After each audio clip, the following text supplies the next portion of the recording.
ચાલો, ચુંબકીય ક્ષેત્રની અંદર અનુભવાતું બીજું એક બળ છે, ધ્યાનથી સમજજો. વિદ્યુત પ્રવાહ ધારિત સળિયો અથવા તો વાહક પર લાગતું ચુંબકીય બળ. ચાલો, અહીંયા ધ્યાન આપજો. આ એક સળિયો છે.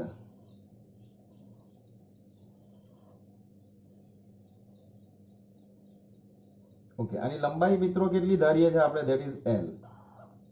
અને આના આડછેદનું ક્ષેત્રફળ ધારીએ છીએ આપણે A. ઓકે, હવે સમજો કે આ વાહક સાથે બેટરી કનેક્ટ કરેલી છે, એવું સમજો કે આની સાથે બેટરી કનેક્ટ કરેલી છે, એટલે આની અંદર રહેલા વાહક છે, એટલે એની અંદર રહેલા મુક્ત ઇલેક્ટ્રોન્સ હોય, જે વિદ્યુત ભારો છે એના પર ફોર્સ લાગે ને બધા કોઈ એક ડિરેક્શનમાં ગતિ કરે ને એને કારણે એ લોકો I જેટલા પ્રવાહનું નિર્માણ કરે છે.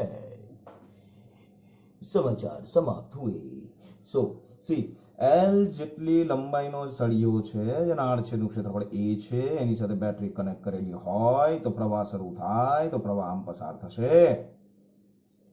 ઓકે, તો સૌથી પહેલા વાહક તારનું કદ મને કહો. તો કે વાહક તારનું જે કદ છે ઇઝ ઇક્વલ ટુ થશે A into L. Okay, next, જો વાહક તારમાં આપણે સંખ્યા ઘનતા કેટલી લઈએ છીએ? જો વાહક તારમાં વિદ્યુત ભાર ની સંખ્યા ઘનતા n હોય. ઓકે, સંખ્યા ઘનતા એટલે શું? એકમ કદ દીઠ રહેલા વિદ્યુત ભારો ની સંખ્યા ધારો કે n છે, તો આની અંદર ટોટલ કેટલા વિદ્યુત ભાર છે? ચલો, વાહકમાં રહેલા વિદ્યુત ભારો કેટલા? વાહકમાં રહેલા વિદ્યુત ભારો કેટલા થશે? તો કે એકમ કદ દીઠ n, તો AL કદ દીઠ કેટલા? તો કે A into L into n. આટલા વિદ્યુત ભારો થશે. ચાલો, તો આટલા વિદ્યુત ભારોનો કુલ વિદ્યુત ભાર કેટલો? તો કે કુલ વિદ્યુત ભાર આપણે શોધવો હોય તો શું કરીશું? ગુણ્યા Q. એકમ ધન એક વિદ્યુત ભારનું વેલ્યુ આપણે Q ધારી લઈએ તો આટલા વિદ્યુત ભારોનું વેલ્યુ કેટલું થાય? તો કુલ વિદ્યુત ભાર થશે that is NaL into Q. બોલો, અહીંયા સુધી કોઈને કઈ ડાઉટ? નથી ને? Very good. તો આ તમારો કુલ ચાર્જ થયો. હવે આને આપણે ચુંબકીય ક્ષેત્રમાં મૂકો. હવે આ જ તારમાંથી પ્રવાહ પસાર થાય છે, હવે આખા તારને આપણે ચુંબકીય ક્ષેત્રમાં મૂકીએ. મીન્સ હું અહીંયા ચુંબકીય ક્ષેત્ર બતાવું છું. ચાલો, આ બધાને ચુંબકીય ક્ષેત્રમાં મૂકીએ તો શું થાય? તો એના ઉપર એક મેગ્નેટિક ફોર્સ લાગે, that is FM is equal two આપણે ભણી ગયા બેઝિક ઇક્વેશન હમણાં લખું છું, Q into V cross B. હવે આની અંદર ટોટલ કેટલો ચાર્જ છે? NaLQ. તો એના ઉપર ટોટલ કેટલું ફોર્સ લાગશે? તો આ Q ની જગ્યાએ મારે આ ટોટલ ચાર્જ રિપ્લેસ કરવાનો, ધેટ ઇઝ NaLQ કૌંસમાં V ક્રોસ B. ઓકે, હવે તમે જુઓ કે આને બેટરી કનેક્ટ કરી હતી, આના ઉપર જે I જનરેટ થાય છે, આના પર I જનરેટ થાય છે, એનો મતલબ કે એને બેટરી કનેક્ટ કરેલી છે. બેટરી કનેક્ટ કરીએ ત્યારે ઇલેક્ટ્રોનનો વેગ v ના હોય, ઇલેક્ટ્રોનનો વેગ ડ્રિફ્ટ વેગ હોય. તો અહીંયા આપણે કરીશું ડ્રિફ્ટ વેગ v ની જગ્યાએ vd. બરાબર, વિદ્યુત ક્ષેત્ર ને કારણે વિદ્યુત ભારને vd જેટલો ડ્રિફ્ટ વેગ હોય માટે. ઓકે, હું એક કામ કરું, અહીંયા એક પેન્સિલ થી પહેલા હું લાઈન ડ્રો કરી દઉં બચ્ચાઓ, એટલે આપણા માટે કામ કરવું ઈઝી થઈ જાય. Okay, so weight and watch. Okay, બડી ઈઝી બાત હે. ચલો, રો બી FM કેટલું થશે? FM નું ઇક્વેશન ફરી I write down again. FM is equal two NaLQ કૌંસમાં v ની જગ્યાએ આપણે શું રિપ્લેસ કરવું પડે બચ્ચા log? vd. So I have replace vd on behalf of v. હવે તમે ધ્યાનથી જુઓ કે vd તમારું અહીંયા આવી ગયું, તો NLA આને આપણે ઇક્વેશન્સ જુદું પાડીએ છીએ. જોજો ધ્યાનથી, NA ક્યુ એન એ ક્યુ આપણે અલગ પાડી શકીએ ને, એન એ ક્યુ અને વીડી, વીડી પણ અલગ કર્યું છે મેં, વીડી પણ અલગ કર્યું છે. તો એન એ ક્યુ વીડી અને એલ જે છે એ તો આઈ ની ડિરેક્શનમાં છે એટલે આપણે અહીંયા એને એલ પણ લખી શકીશું. ઓકે, એટલે વીડી ક્રોસ બી આવું લખી શકીએ આપણે, આવું લખી શકીએ એફએમ ની ડિરેક્શન બતાવી હોય તો. હવે તમને એવું થશે આ કેવી રીતે લખ્યું, તો તમે આને છોટું પાડો ને, N A L Q VD B sine theta, તો વીડી બી સાઇન થીટા લખો કે બી વીડી સાઇન થીટા લખો કે B A L Q V D sine theta લખો, બધું સરખું જ કહેવાય બચ્ચા લોકો. ઓકે, હવે તમને ખબર છે ત્રીજા ચેપ્ટરની અંદર તમે એક આ ઇક્વેશન ભણી ગયા, તમને યાદ હોય તો, કે જે ઇઝ ઇક્વલ ટુ હતું એન ઈ વીડી, આ જાણકારી માટે છે. ઈ ની એ ઇલેક્ટ્રોન હતો, પણ અહીંયા આપણી પાસે કોણ છે, વિદ્યુતભાર ક્યુ છે, એટલે એન ક્યુ વીડી થશે. યાદ આવે છે? અને ધીસ ઇઝ યોર જે. અને તમને ખબર છે કે જે is equal to I by A અને is equal to N Q V D. તો આઈ ઇઝ ઇક્વલ ટુ શું થાય, એન ક્યુ વીડી એ. તો હવે જુઓ અહીંયા ધ્યાનથી, એન ક્યુ વીડી એ, એન ક્યુ વીડી એ, એની જગ્યાએ શું મૂકી દઉં છું હું, આઈ મૂકી દઉં છું. ક્લિયર થાય છે? તો આપણને એફએમ શું મળે છે, જુઓ ધ્યાનથી, તો એફએમ ઇઝ ઇક્વલ ટુ મળશે આઈ એલ ક્રોસ બી. સમજ્યા? જ્યાં એલ શું છે, સળિયાની લંબાઈ, એટલે કે સળિયાની લંબાઈ જેટલો એનું મૂલ્ય લેવાનું, એની દિશા જે છે વિદ્યુત પ્રવાહ આઈ ની દિશામાં છે. યાદ રાખજો, વિદ્યુત પ્રવાહ એ તમારી સદિશ રાશિ નથી, આ પણ તમે ભણી ગયા છો, બરાબર? તો અહીં આગળ તમારે આ એક નવ ફોર્સ તમારા ધ્યાન હવે તમારે કન્સિડરેશન કરવાનું છે. પણ આ ફોર્સ જે છે એ ક્યારે યુઝ કરવાનું એ પણ તમને હું સ્પષ્ટ વર્ડની અંદર લખી દઉં છું. જ્યારે એલ લંબાઈનો આઈ વિદ્યુત પ્રવાહ ધારિત સળિયાને, અથવા તો શબ્દ તમે બીજો વાપરી શકશો વ્યાપક, વાહકને બી જેટલા ચુંબકીય ક્ષેત્રમાં મૂકીએ તો લાગતું કૌંસમાં અનુભવાતું બળ નું સૂત્ર છે કયું, આ ઇક્વેશન્સ. આ સમીકરણ અહીંયા લખી દેજો. આ સમીકરણ જ્યારે એલ લંબાઈનો આઈ વિદ્યુત પ્રવાહ ધારિત સળિયાને બી જેટલા ચુંબકીય ક્ષેત્રમાં મૂકીએ ત્યારે લાગતું અનુભવાતું બળનું સૂત્ર છે. આ તમારે સમજવાનું છે. અને રિપીટ કરી દઉં છું અગેન, જે બીજું એક ઇક્વેશન આપણે ભણી ગયા, શું, તો ક્યુ જેટલો વિદ્યુત ભાર વી વેગથી બી જેટલા ચુંબકીય ક્ષેત્રમાં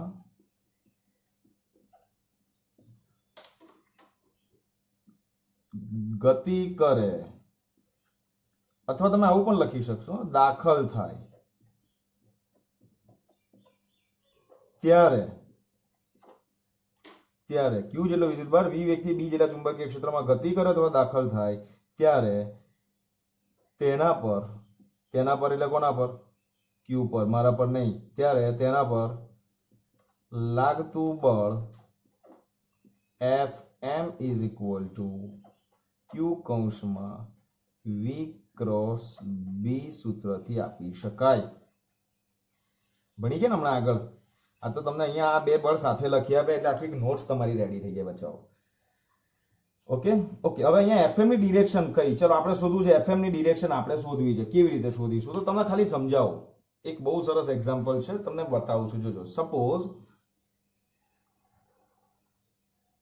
આ છે ને સળિયો છે અને એમાંથી પ્રવાહ પસાર થતો પ્રવાહ આઈ છે. તો આઈએલ આપણને કઈ તરફ મળે, આ તરફ મળે. ઓકે, અને ચુંબકીય ક્ષેત્ર આપણે ક્યાં લઈ લઈએ, બોલો તમે કોઈ એવું લઈએ આપણે, બોલો બહાર તરફ લઈએ આ વખતે, ચલો બહાર તરફ લઈએ. આ સળિયાને આપણે બી જે છે એ આપણું બહાર તરફ છે. જોજો ધ્યાનથી. બી જે છે, સોરી પેન મેં અંદર મૂકી દીધી છે, પાછું કાઢી લઉં છું, ચિંતા ના કરશો. બી જે છે એ બહાર તરફ છે. ચલો તૈયાર થઈ જાઓ જમણો હાથ લઈને. સો આઈએલ આ તરફ અને બી બહાર તરફ. ચલો આ this is your IL. Okay, this is your IL. Okay, અને this is your B. Okay, see આ બી કઈ તરફ છે? બહાર તરફ. ઉભા રહેજો યાર, આ તો મારા હાથ ધ્રુજે છે અત્યારે, ખબર નહીં કેમ. ઓકે, ચલો આ બધી ડિરેક્શન છે. ઓકે ઓકે, અહીંયા કઈ ડાઉટ નથી ને? તો સી આ લાલ કલરની પેન છે શું દર્શાવે છે? ધેટ ઇઝ આઈએલ ની ડિરેક્શન. જો આઈએલ ની ડિરેક્શન બી એટલે બહાર તરફ, એટલે આ રહી બહાર તરફ, ઉપર તરફ. હવે જમણા હાથનો સ્ક્રૂ લગાવો તો જમણા હાથનો સ્ક્રૂ સમતલને લંબ મૂકવાનો, તો જમણા હાથનો સ્ક્રૂ લઈ આવો. 2 જ મિનિટ ઉભા રહેજો બચ્ચાઓ, લઈ આવો. આ જો આ સમતલને લંબ. હવે શું કરવાનું છે? આપણે આઈએલ ક્રોસ બી કરવાનું છે. આઈએલ ક્રોસ બી એટલે આઈએલ ને બી તરફ ફેરવવાનું. તો આઈએલ ક્યાં છે? આ રહ્યો. તો આઈએલ ને બી તરફ, તો આઈએલ ને બી તરફ એટલે આમ ફેરવવાનો. તો આમ ફેરવવાનું, તો હું આને આમ ફેરવીશ, આમ ફેરવીશ, તો સ્ક્રૂ ક્યાં જાય? સ્ક્રૂ ક્યાં જાય? આ તરફ, બહાર તરફ આવે, આમ આવશે. ધેટ મીન્સ કે ફોર્સ આ તરફ લાગશે. તો આ કેસની અંદર આ જે સળિયો છે એના તરફ આ ડિરેક્શનમાં ફોર્સ લાગે. ક્લિયર થાય છે? હવે પ્રવાહની દિશા ઉલટાઈ દઉં તો ફોર્સ આ તરફ થઈ જાય. બહુ વિચારવાનું નહીં, કોઈ એક જ વાર ફાઇન્ડ આઉટ કરવાનું. રાઈટ, ફોર્સની ડિરેક્શન મેં બતાવી દીધી તમને આ તરફ. ઓકે, તો સમજો, બહુ મજા આવશે. અને હજુ આના જે એક્ઝામ્પલ્સના ડિરેક્શન પર આધારિત એક્ઝામ્પલ્સ છે તો એ કરવાની બહુ મજા આવશે. સો આ બધું આ બધું લખી નાખો, પોઝ કરો અને નોટ્સ કમ્પ્લીટ બનાવજો. હું દર વખત વિડીયોની અંદર છેલ્લે તમને આ જ વસ્તુ કહું છું કે નોટ્સ કમ્પ્લીટ બનાવતા રહેજો. ક્યારેક એક્ઝામ આવી જશે ખબર નહીં પડે. સો stay safe, stay connected with your family. Take care. જય શ્રી કૃષ્ણ.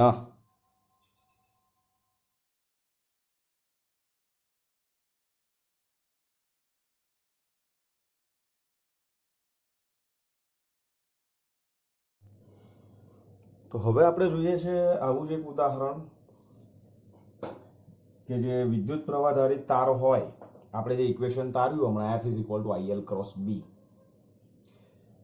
શેના માટે યુઝ કરવાના છે આપણે IL ક્રોસ B? કે L લંબાઈનો તાર કે જેમાંથી I જેટલો વિદ્યુત પ્રવાહ પસાર થતો હોય એવા તારને B જેટલા ચુંબકીય ક્ષેત્રમાં મૂકીએ તો એના પર જે ફોર્સ લાગે છે એ ફોર્સનું ઇક્વેશન આપણે IL ક્રોસ B આપણે સૂત્ર સમજ્યા. હવે IL ક્રોસ B જે છે એની એક એપ્લિકેશન છે which is founded by and observed by Ampere. જોજો MCQ માં પણ જરૂર પડવાની છે અને મજા આવશે એવી છે. હવે આ આકૃતિ તમે ધ્યાનથી જોજો તો એમાં બે વિદ્યુત પ્રવાહ ધારિત તાર છે કે બંને કેટલા અંતરે છે? D અંતરે છે. તો એકબીજાથી D અંતરે બે લાંબા એટલે અતિ લાંબા, ઇન્ફાઇનાઇટ જ સમજવાના, લાંબા પાછા સમાંતર છે બંને. જુઓ તમે તને બંને એકબીજાને પેરેલલ છે. સમાંતર તાર જે છે A and B બરાબર માંથી પસાર થતા વિદ્યુત પ્રવાહો અનુક્રમે IA અને IB. જો આમાંથી IA અને આમાંથી IB છે એટલે આપણે ધારી લઈએ છીએ that is IA અને IB છે. હવે તમે જુઓ A માંથી પ્રવાહ પસાર થાય તો A ની આસપાસ ચુંબકીય ક્ષેત્રનું નિર્માણ થાય આ રીતે. દાખલા તરીકે આ A તાર છે તો આ A તાર છે તો એની આસપાસ ચુંબકીય ક્ષેત્ર, જો પ્રવાહ આમ પસાર થાય છે તો અંગૂઠો પ્રવાહની દિશામાં રાખો તો અમારી આંગળીઓ આમ વીંટળાય છે, આમ. ધેટ મીન્સ કે આની આસપાસ આ ડિરેક્શનની અંદર ચુંબકીય ક્ષેત્ર હોય. એવી રીતે આ તાર છે, જુઓ એમાંથી IB પ્રવાહ પસાર થાય તો એમાંથી પણ ચુંબકીય ક્ષેત્ર. જો મેં બંનેમાં પ્રવાહની દિશા સેમ છે, અત્યારે આ આકૃતિમાં બંનેમાં પ્રવાહની દિશા સેમ છે. એવું કહી શકીએ છીએ આપણે કે એમાંથી જે પ્રવાહ પસાર થાય એને કારણે જે ચુંબકીય ક્ષેત્રનું નિર્માણ થાય એ ચુંબકીય ક્ષેત્રમાં આ એક તાર પડ્યો છે એવું કહેવાય. રાઈટ?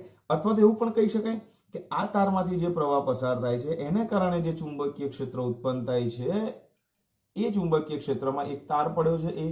એટલે આપણે એવું કહીશું કે A માંથી પ્રવાહ પસાર થાય છે અને એના ચુંબકીય ક્ષેત્રમાં D જેટલા અંતરે B તાર છે. અથવા તો આપણે એવું કહી શકીશું કે બી માંથી જે પ્રવાહ પસાર થાય છે એને કારણે જે ચુંબકીય ક્ષેત્રનું નિર્માણ થાય છે એ ચુંબકીય ક્ષેત્રમાં આ તારથી ડી અંતરે એ તાર છે. એટલે બંનેમાંથી પ્રવાહ પસાર થાય છે, બંને ચુંબકીય ક્ષેત્રનું નિર્માણ થાય છે અને બંનેના ચુંબકીય ક્ષેત્ર એકના ચુંબકીય ક્ષેત્રમાં બીજો તાર છે એવું આપણે કન્સિડર કરીએ છીએ. ઓકે, હવે જુઓ કે આ વાહક તાર એ જે છે એમાંથી જે પ્રવાહ પસાર થાય છે અને એ જે ચુંબકીય ક્ષેત્રનું નિર્માણ કરે છે તો આ અનંત લંબાઈનો છે. તો અનંત લંબાઈના તારથી ડી અંતરે, એટલે કે આ તારથી ડી અંતરે આ બિંદુ હોય, આ બિંદુ હોય, આ બિંદુ હોય, કોઈ પણ બિંદુ, તમામ બિંદુએ ચુંબકીય ક્ષેત્ર સમાન હોય તો એ તારથી ડી અંતરે ચુંબકીય ક્ષેત્ર બી એ આપણે ધારી લઈએ. ચલો આ બી એ કેટલું મળે આપણને? તો આપણે અનંત લંબાઈનો જે તાર છે ને એનું ચુંબકીય ક્ષેત્રનું ઇક્વેશન તાર્યું આપણે μ0I divided by twice pi R, right? તો આ એક તારને કારણે ડી અંતરે, આ ડી અંતરે અહીંયા આ બધા ડી સમાન ડી, જો આ તારથી ડી અંતરે જેટલા પણ બિંદુ કન્સિડર કરશે બધા સમિતિના આધારે કહી શકીએ કે બધા સેમ ડિસ્ટન્સે હોય. તો બધા બિંદુએ ચુંબકીય ક્ષેત્ર મિત્રો કેવું મળે? સમાન જ મળે. તો બી એ આપણને કેટલું મળશે? તો કે μ0 આ તારમાંથી પસાર થતો પ્રવાહ that is I A divided માં ટ્વાઇસ પાઈ, અને આ તારથી આ લંબ અંતર કેટલું છે? ધેટ ઇઝ ડી, એટલે અહીંયા આવશે that is D, equation number 1. Okay, હવે આ તાર પર, આ તાર જે છે એમાં પ્રવાહ કેટલો પસાર થાય છે? આઈબી, અને એની લંબાઈ કેટલી ધારીએ છીએ આપણે? Suppose L. આપણે લંબાઈ કેટલી ધારીએ છીએ? એલ. તો આ જે આઈબી પ્રવાહધારી તાર છે એની લંબાઈ આપણે ધારીએ છીએ એલ, તો પ્રવાહ ખંડ કેટલો થશે? IB L. તો આ ચુંબકીય ક્ષેત્રને કારણે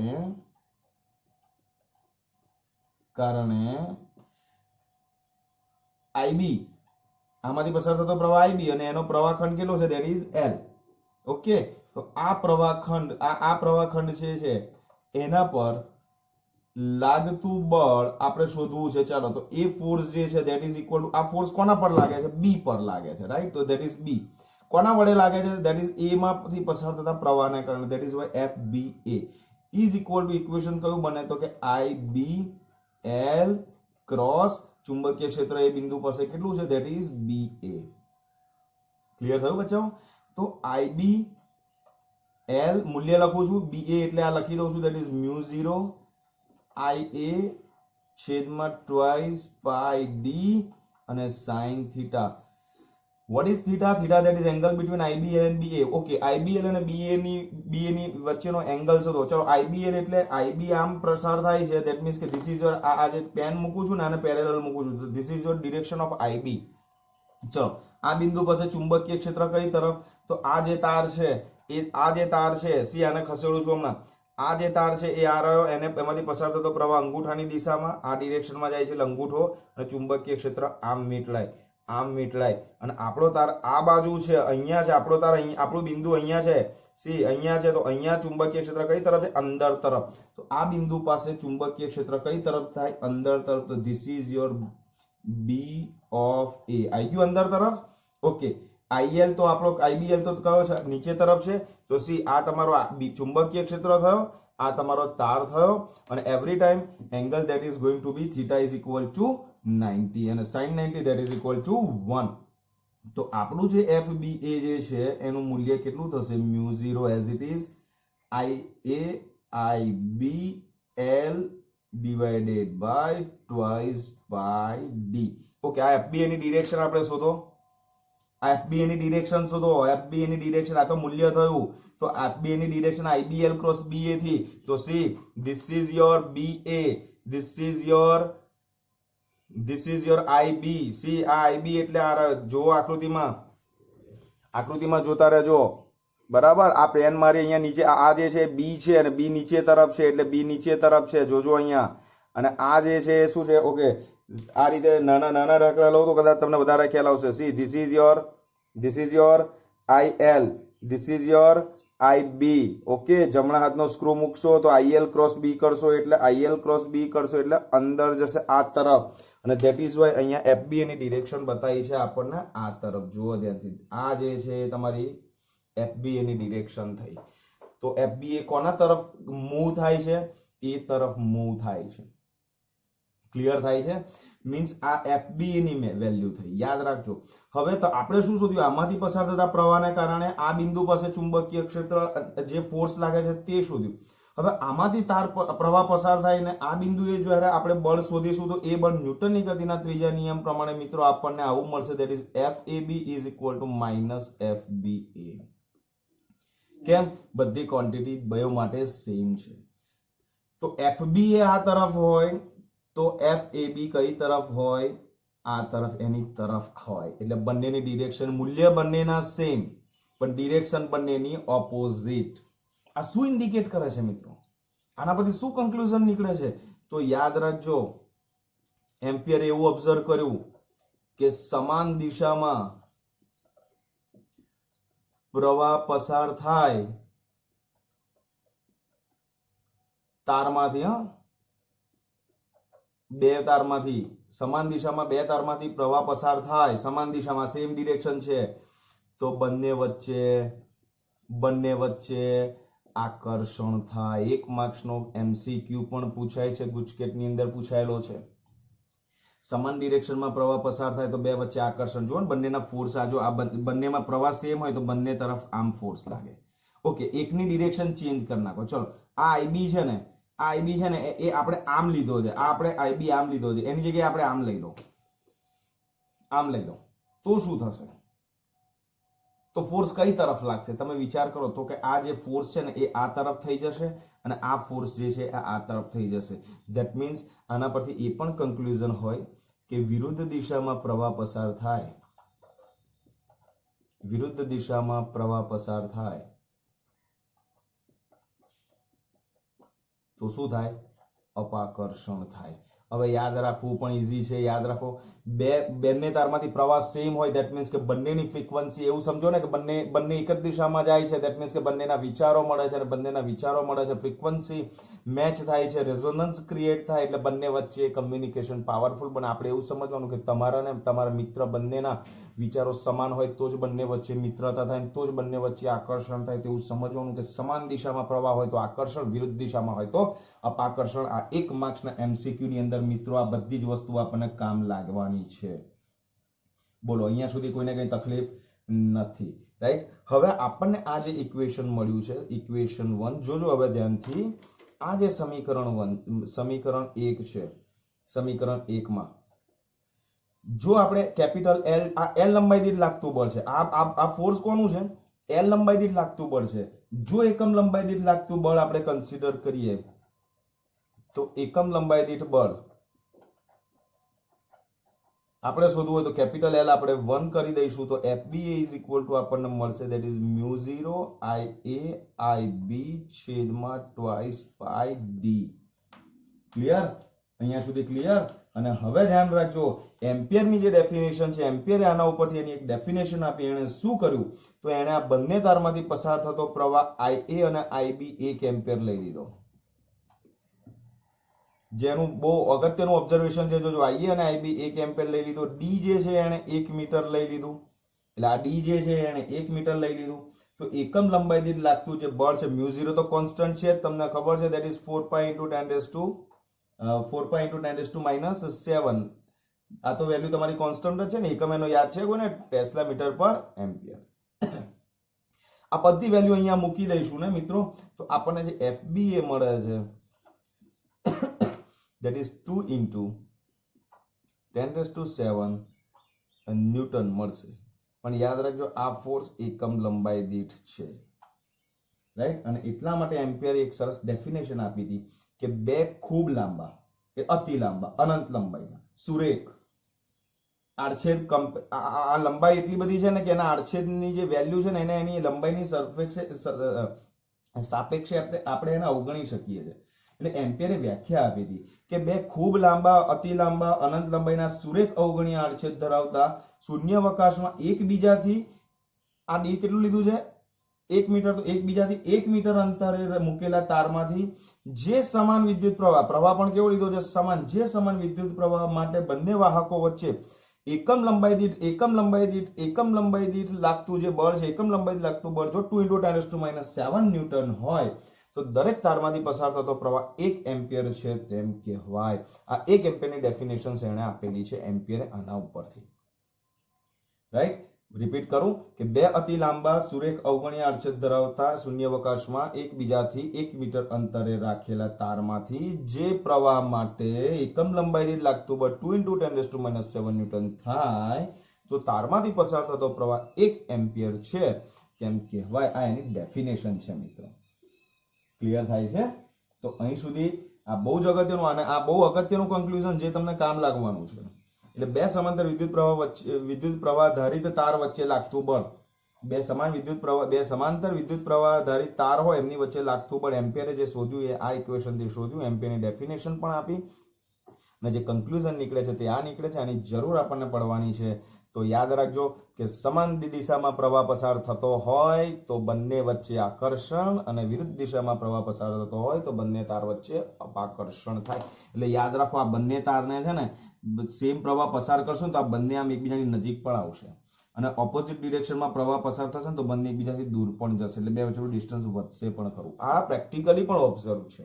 ઓકે, સો નોટ્સ બનાવી દો, લખી લો અને સરસ રીતે યાદ લખીને પ્રેક્ટિસ કરજો એટલે તમને ઝડપથી યાદ રહેશે. ઓકે.